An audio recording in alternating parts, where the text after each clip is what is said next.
cambio de decir. Él me encanta, yo lo quiero, pues dímelo a mí. Indian automobile industry में कुछ एक ऐसी terms है जो कि हाईली अब्यूज्ड हैं, मतलब मेरे हिसाब से बहुत ज़्यादा उनका इस्तेमाल होता है, चाहे उनका सेंस बने या ना बने। एक ऐसी ही टर्म है ऑल न्यू। अब एक व्हीकल में सिंपली अगर बम्पर बदल दिया गया है तो उसे भी ऑल न्यू कह देते हैं। एक व्हीकल में जिसमें कि जनरेशन चेंज हो गया है, प्लेटफॉर्म बदल दिया गया है, डिज़ाइन एकदम नई है, उसे भी ऑल न्यू कह दिया जाता है। और अगर एक मिड लाइफ अपडेट हो तो उसे भी ऑल न्यू कह दिया जाता है, जो कि मेरे हिसाब से टेक्निकली गलत है, क्योंकि सबके सब व्हीकल्स जिसमें छोटा चेंज हो या मेजर चेंज हो, दोनों को आप एक कैटेगरी में कैसे रख सकते हैं, बट इस्तेमाल होता आया है। एक ऐसे ही मिड लाइफ अपडेट के साथ में मैं आज हूँ, जो कि डिज़ाइन के मामले में हो सकता है आपको लगे कि ऑल न्यू तो नहीं है, पर there is change in the heart. उसका हृदय परिवर्तन हुआ है, क्योंकि उसे मिला है एक all new 1.5 litre petrol engine. No prizes for guessing, I am talking about this, the not so all new but एक major mid life update 2020 Maruti Suzuki Vitara Brezza, जिसे कि मिला है एक 1498 CC 4 cylinder naturally aspirated engine. पर सवाल ये उठता है कि क्या ये नया इंजन इसके ओवरऑल कैरेक्टर को बदल पाया है? That's exactly what we gonna find out today. खम्मा गणी देवियो सज्जनों, my name is Vikas Yogi, you watching S studio and here is everything that you need to know about 2020 Maruti Suzuki Vitara Brezza petrol. Estoy loco por ti.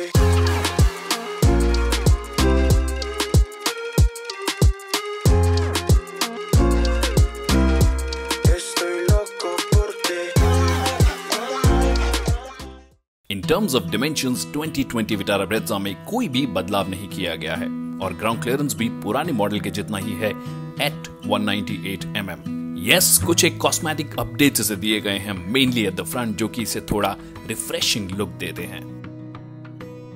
अब इसे मिलती है एकदम नई नवेली LED projected headlamps with LED day time running lights, revised grille, नया bumper and of course LED fog lamps. Side में इकलौता बदलाव है diamond cut shaped alloys. Tyre size हालांकि अब भी 16 इंच ही रिटेन किया गया है।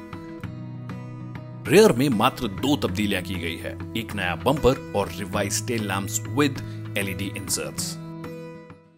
तो ये तो था बाहर का मामला कि क्या कुछ वहां पे आपको बदलाव देखने को मिलेगा, बट अंदर का क्या मामला है, टाइम टू चेक आउट।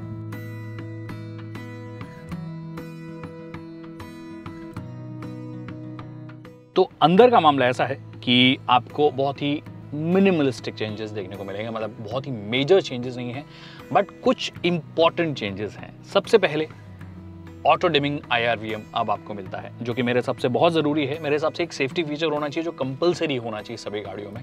अगर आप रात में गाड़ी चलाते हैं तो बहुत ही सहूलियत वाला होता है। यूजुअली हमको सभी गाड़ियों में मैनुअल वाला IRVM मिलने लग जाता है, डे एंड नाइट वाला, बट ऑटो डिमिंग है तो वो पीछे वाला जो आप पे लाइट पड़ रही है उसके हिसाब से एडजस्ट कर लेता है सारा का सारा, और पीछे देखने में आपको बहुत आसानी होती है। I think that's a nice touch.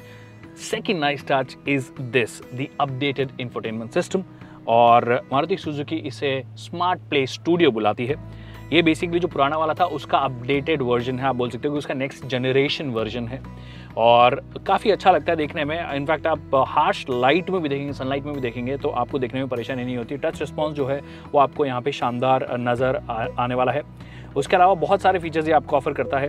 Built in navigation भी इनफैक्ट इसके अंदर ऑफर किया गया है। एप्पल कारप्ले और एंड्रॉइड ऑटो तो ऑफकोर्स ये सपोर्ट करता ही है। बाकी ऑडियो क्वालिटी वाइज कोई इंप्रूवमेंट नहीं है, वही आपको जो पहले वाला सेटअप था वही अभी भी मिलता है, और आप ऑडियो क्वालिटी को इसको ठीक ठाक बोल सकते हैं, if not the best in the class, क्योंकि वो तो नेक्सॉन ही आपको ऑफर करती है। तीसरा जो बदलाव है वो है स्टीयरिंग व्हील में, मतलब डिजाइन में कोई बदलाव नहीं है, अब इसे लेदर से रैप कर दिया गया है। पहले से ज्यादा बेहतर लगती है होल्ड करने में, क्योंकि पहले वाली काफी बेसिक लगती थी। बाकी जो सारे बटन है वो आपको वैसे के वैसे मिलते हैं। लेफ्ट साइड में अगर आप देखेंगे तो आपको ऑडियो और इंफोटेनमेंट सिस्टम वाले जो कंट्रोल्स हैं वो दिए गए हैं। वॉल्यूम को ऊपर और नीचे करने का बटन ये आपको दिया गया है। उसके अलावा अगर आपको ट्रैक चेंज करना हो या फिर FM स्टेशन एक से दूसरे में जाना हो तो आप इसकी मदद से कर सकते हैं। यहाँ से मोड चेंज कर सकते हैं कि आपको कौन से मोड में जाना है, FM में जाना है, AM में जाना है, ब्लूटूथ में जाना है, या USB से आपने कुछ कनेक्ट किया हुआ है उसमें जाना है तो वो कर सकते हैं। राइट साइड में अगर आप देखेंगे तो क्रूज कंट्रोल के बटन आपको दिए गए हैं। ये क्रूज है, अगर आपको सेट करना हो, स्पीड कौन सी लगानी है, ये इनकी मदद से कर सकते हैं, प्लस माइनस से, और कैंसिल करना हो तो आप यहाँ से कैंसिल कर सकते हैं।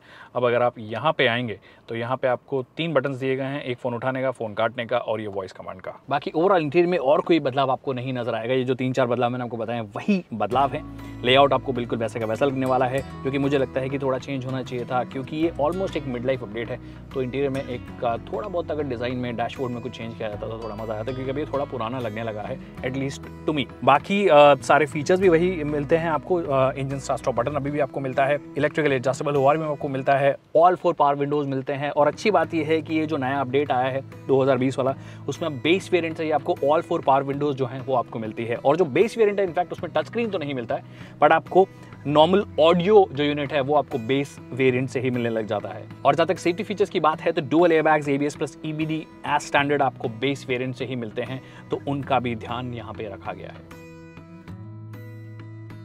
और ये है भैया इसकी रियर सीट, और रियर सीट पहले के जैसी आपको लगने वाली है। फैब्रिक के अलावा जो फ्रंट में चेंज हुआ है वही आपको यहाँ पे भी नजर आएगा, उसके अलावा आपको कोई और चेंज नजर नहीं आएगा। थाई सपोर्ट दैट मीन्स आपको बराबर लगने वाला है, इसका मतलब थोड़ी कमी आपको लगने वाली है। थोड़ा और बेहतर होता तो मज़ा आ जाता। बाकी नी रूम और लेग रूम आपको बहुत अच्छा मिलता है, हेड रूम आपको अच्छा मिलता है। काफ़ी अपराइट बैठा हुआ हूँ मैं, मेरे को अपराइट बैठना बहुत पसंद है। उसके बाद भी मेरे पास अच्छी खासी जगह है। दैट मीन्स अगर आपकी अच्छी खासी हाइट भी होगी, मतलब आप 5, 11, 6 फीट के आसपास भी होंगे, तो आई डोंट थिंक आपको परेशानी होगी। दोनों जो पैसेंजर्स हैं साइड वाले, उनके लिए एडजस्टेबल हेडरेस्ट भी आपको दिया गया है। ओवरऑल एक्सपीरियंस जो है वो पहले के जैसा ही है, बहुत कुछ बदलाव नहीं है। दैट मीन्स 1-2 चीजें जो ये कर सकते थे, स्पेशली एक चीज जो ये कर सकते थे वो ये कर सकते थे कि रियर AC वेंट्स आपको दे दिए जाते, क्योंकि अभी मैं गोवा में हूँ, बहुत गर्मी है, बहुत ह्यूमिडिटी होती है यहाँ पे। आगे AC ऑलरेडी चालू है और मुझे यहाँ पे गर्मी लग रही है। बूट स्पेस जो है उसमें भी कोई बदलाव नहीं है। 329 लीटर्स का आपको बूट स्पेस इस गाड़ी के साथ में मिलता है।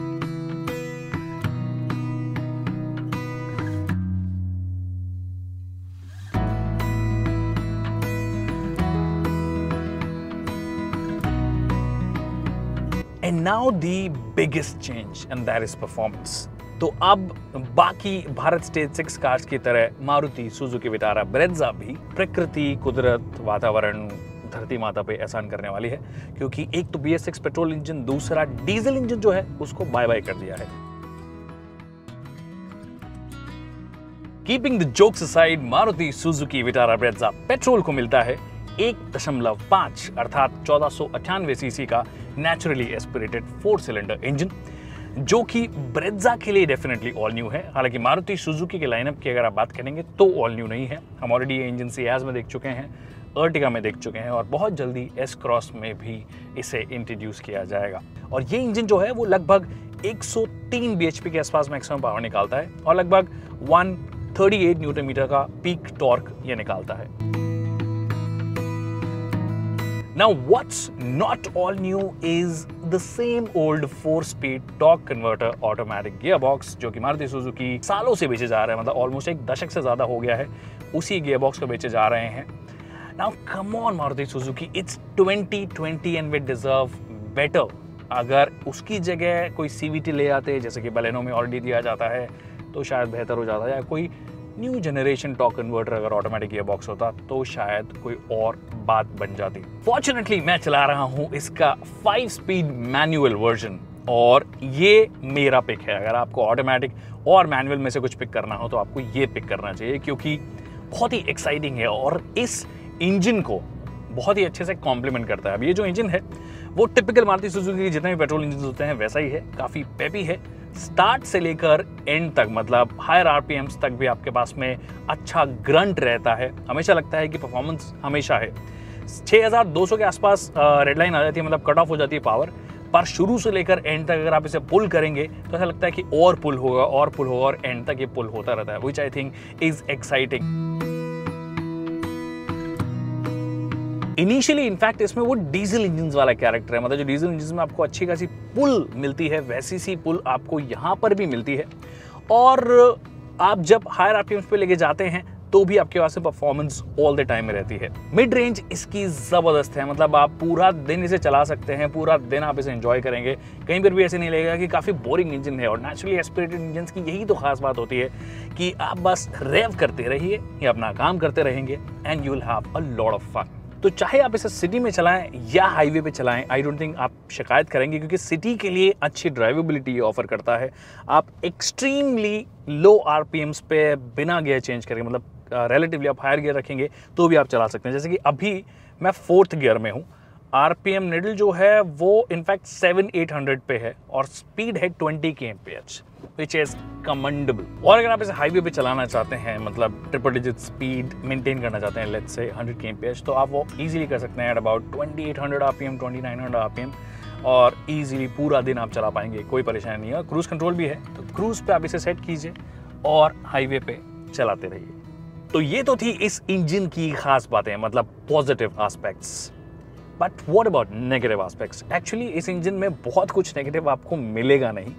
अगर मेरे को एक दो चीज़ें बतानी हो आपको, तो उनमें एक चीज़ जो मुझे इंजन में तो नहीं, इस व्हीकल में जो मुझे कमी लगी है, एक तो जो ब्रेकिंग है वो थोड़ी बेहतर हो सकती है। मतलब जो बाइट है वो मिसिंग है। प्रोग्रेसिव टाइप के ब्रेक्स हैं, बट वो बाइट जो होता है पैनिक ब्रेकिंग के टाइम पे तो थोड़ा रीअश्योरिंग होता है, वो आपको दे दिया जाता तो थोड़ा बेहतर होता। दूसरा, जो इसका क्लच है वो पेट्रोल इंजन्स के लिहाज से थोड़ा सा आपको भारी लग सकता है। मतलब वो आप यूज टू अगर हैं ऐसे वाले क्लच को यूज़ करने का तो कोई दिक्कत आपको नहीं लगेगी। बट मेरे हिसाब से पेट्रोल इंजन्स के हिसाब से अगर आप Hyundais में जा रहे हैं या कहीं और जा रहे हैं, होंडा में जा रहे हैं, तो आपको क्लच थोड़े से लाइट मिलते हैं, जो कि रेगुलर अगर आप सिटी ट्रैफिक में है तो आपको ज़्यादा परेशानी वाला नहीं लगेगा। बट अगर आप स्टॉप एंड गो में हैं, बम्बो डोम्बो ट्रैफिक में है, जब आपको क्लच का इस्तेमाल थोड़ा ज़्यादा करना पड़ सकता है, तो उस वक्त आपको थोड़ा बहुत लगेगा कि थोड़ा लाइट होता तो थोड़ा बेहतर होता। अब अगर आप राइड और हैंडलिंग बैलेंस की बात करेंगे, तो मैं ये स्ट्रेट अवे बोल सकता हूँ कि हमेशा से मारुति सुजुकी विटारा ब्रेज़ा इन डिपार्टमेंट्स में अच्छी मानी जाती है। हाँ, मारुति सुजुकी की जो नई कार्स आई हैं उनमें राइड क्वालिटी की कई लोगों को थोड़ी शिकायत लगी है कि थोड़ी सी स्टिफ हो रही हैं, बट अब उसमें भी थोड़ा इंप्रूवमेंट हो गया है। बट ये जो प्लेटफॉर्म है ये पुराना प्लेटफॉर्म है, इनफैक्ट एक ग्लोबल प्लेटफॉर्म है, जो ग्लोबल विटारा आती है उसके लिए इस्तेमाल होता है, उसी पर बेस्ड ये वाली ब्रेज़ा भी है। इनफैक्ट ये जो प्लेटफॉर्म है वो मारुति सुजुकी के करंट लाइनअप में one of the safest platforms हैं, और मारुति सुजुकी की जो ग्लोबल एनकैप में अभी तक सबसे ज़्यादा रेटिंग हासिल करने वाली कोई व्हीकल है तो वो यही है। तो सेम प्लेटफॉर्म के लिए मैं बोल सकता हूँ कि अच्छी स्टेबिलिटी देता है, अच्छी सेफ्टी भी आपको देता है। 4 स्टार रेटिंग वाला ये प्लेटफॉर्म है, स्टेबल ही से पाया गया था क्रैश टेस्ट में। तो मेरे हिसाब से ये एक अच्छा प्लेटफॉर्म है जो कि मारुति सुजुकी को और व्हीकल्स के लिए भी यूटिलाइज करना चाहिए, हालांकि वो हार्ड टेक की तरफ जा रहे हैं। अच्छी राइड क्वालिटी आपको ऑफर करता है, लगभग हर तरीके के जो पैचेस हैं उनका ही ध्यान रख लेता है।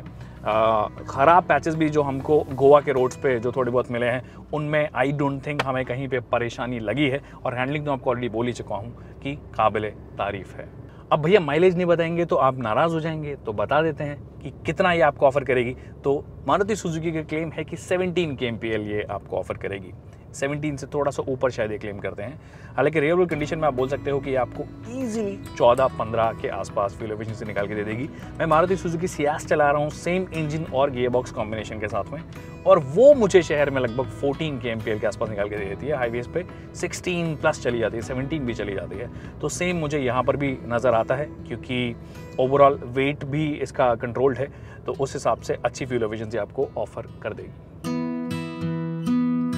तो 2020 Maruti Suzuki Vitara Brezza petrol के साथ में मैंने कुछ घंटे बिताए, और उसके बाद में मेरे फर्स्ट इंप्रेशंस यही हैं कि कभी भी मारुति सुजुकी अपने पेट्रोल इंजन के साथ में गलत नहीं होती है। मतलब they never go wrong with the petrol engine. आप किसी भी सेगमेंट में देख लीजिए, चाहे आप एंट्री लेवल सेगमेंट की बात कर लीजिए जहाँ पे वो 1 लीटर वाला अपना पेट्रोल इंजन बेचते हैं, उसके आसपास कोई और इंजन नहीं है। 1.2 लीटर जो वो स्विफ्ट में और अपनी कई सारी कार्स में बेचते हैं, उसका भी कोई मैच नहीं है इस सेगमेंट में। सेम आप 1.5 litre naturally aspirated 4 cylinder engine के लिए बोल सकते हैं, जो कि अभी विटारा ब्रेज़ा को मिला है। सियास में ऑलरेडी आता है, अर्टिगा में ऑलरेडी आता है।